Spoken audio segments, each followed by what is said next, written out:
1882 March মাস। প্রথম পরিচ্ছেদ। প্রথম দর্শন। তব কথামৃতং তপ্তজীবনং কবিভিড়িতং কল্মষাপহম শ্রবণমঙ্গলম শ্রীমদাততং ভুবি গিনন্তি যে ভূরিদা জনাঃ। গঙ্গা তীরে দক্ষিণেশ্বরে কালীবাড়ি, মা কালীর মন্দির। বসন্তকাল, ইংরেজির 1882 খ্রিস্টাব্দের মার্চ মাস।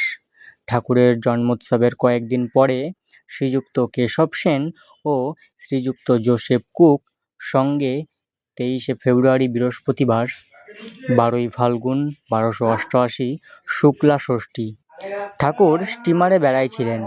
তাহারই কয়েকদিন পরে সন্ধ্যা হয় ঠাকুর শ্রীরামকৃষ্ণের ঘরে মাস্টারমশাই আসিয়া উপস্থিত।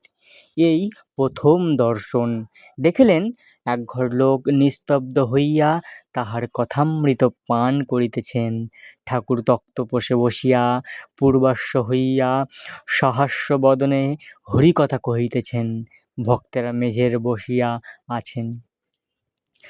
কর্মত্যাগ কখন? মাস্টার দাঁড়াইয়া অবাক হইয়া দেখিতেছেন। তাহার বোধ হইল যেন সাক্ষাৎ শুকদেব ভগবৎ কথা কহিতেছেন, আর সর্বতীর্থের সমাগম হইয়াছে, অথবা যেন শ্রীচৈতন্য পুরীক্ষেত্রে রমানন্দ স্বরূপাদি ভক্ত সঙ্গে বসিয়া আছেন ও ভগবানের নাম সংকীর্তন করিতেছেন। ঠাকুর বলিতেছেন, যখন একবার হরি বা একবার রাম নাম করলে রোমাঞ্চ হয়, অশ্রুপাত হয়, তখন নিশ্চয় যেন যে সন্ধ্যাদি কর্ম আর করতে হবে না। তখন কর্মত্যাগের অধিকার হয়েছে, কর্ম আপনা আপনি ত্যাগ হয়ে যাচ্ছে। তখন কেবল রাম নাম কি হরি নাম কি শুদ্ধ ওঙ্কার জপলেই হলো। আবার বলিলেন, সন্ধ্যা গায়ত্রীতে লয় হয়, গায়ত্রী আবার ওঙ্কারে লয় হয়। মাস্টার সিধুর সঙ্গে বরাহনগরে এ বাগান ও বাগানে বেড়াইয়া বেড়াইয়া এখানে আসিয়া পড়িয়াছেন।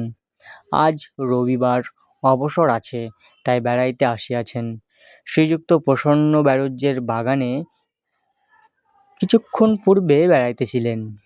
তখন সিধু বলিয়াছিলেন, গঙ্গার ধারে একটি চমৎকার বাগান আছে, সে বাগানটি কি দেখতে যাবেন? সেখানে একজন পরমহংস আছেন। বাগানের সদর ফটক দিয়া ঢুকিয়া মাস্টার ও সিধু বরাবর ঠাকুর শ্রীরামকৃষ্ণের ঘরে আসিলেন। মাস্টার অবাক হইয়া দেখিতে দেখিতে ভাবিতেছেন, আহা, কি সুন্দর স্থান, কি সুন্দর মানুষ, কি সুন্দর কথা! এখান থেকে নড়তে ইচ্ছে করছে না। কিছুক্ষণ পরে মনে মনে বলিতে লাগিলেন, একবার দেখি কোথায় এসেছি, তারপর এখানে এসে বসব। সিধুর সঙ্গে ঘরের বাহিরে আসিতে না আসিতেই আরতির মধুর শব্দ হইতে লাগিল। এককালে কাঁসর, ঘণ্টা, খোল, করতালি বাজিয়া উঠিল। বাগানের দক্ষিণ সীমান্ত হইতে নহবতের মধুর শব্দ আসিতে লাগিল। সেই শব্দ ভাগীরথী বক্ষে যেন ভ্রমণ করিতে করিতে অতি দূরে গিয়া কোথায় মিশিয়া যাইতে লাগিল। মন্দ মন্দ কুসুমগন্ধবাহী বসন্ত নানিল, সবে জ্যোৎস্না উঠিতেছে। ঠাকুরদের আরতির যেন চতুর্দিকে আয়োজন হইতেছে। মাস্টার দ্বাদশ শিব মন্দিরে, শ্রী শ্রী রাধাকান্তের মন্দিরে ও শ্রী শ্রী ভবতারিণীর মন্দিরে আরতির দর্শন করিয়া পরম প্রীতিলাভ করিলেন।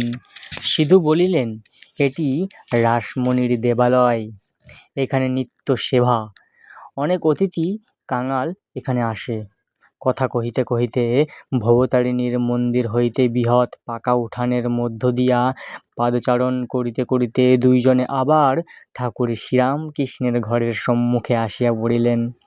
এবার দেখিলেন ঘরের দ্বার দেওয়া, এইমাত্র ধুনো দেওয়া হইয়াছে। মাস্টার ইংরেজি পড়িয়াছেন, ঘরে হঠাৎ প্রবেশ করিতে পারিলেন না। দ্বারদেশে বিন্দে ঝি দাঁড়াইয়াছিল।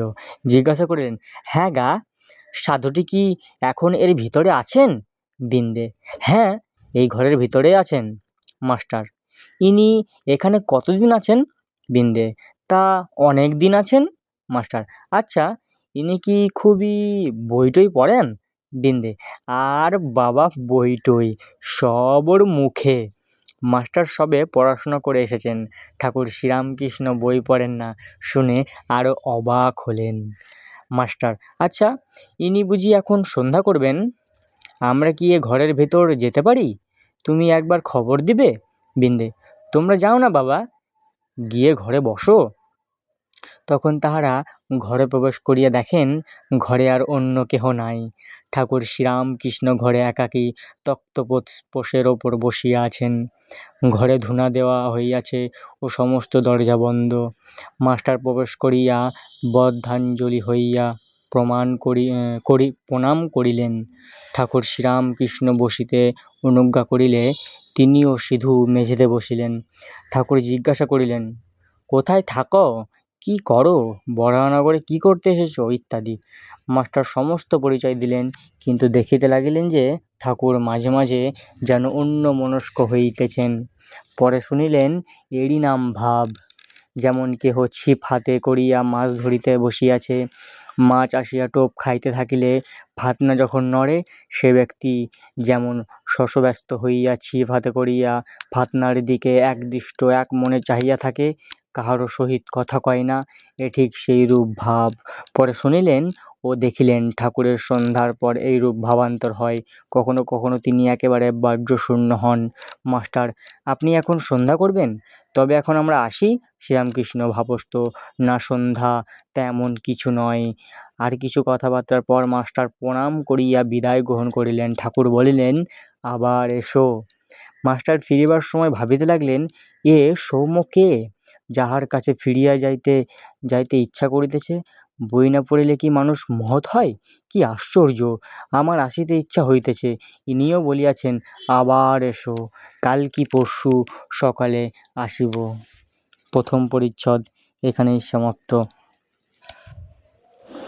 ওম নিরঞ্জনং নিত্যমনন্তরূপং ভক্তানুকম্পাধীতবিগ্রহং বৈ ঈশাবতারং পরমেশমিড্ডং তং রামকৃষ্ণং শিরসা নমামঃ। জয় ঠাকুর।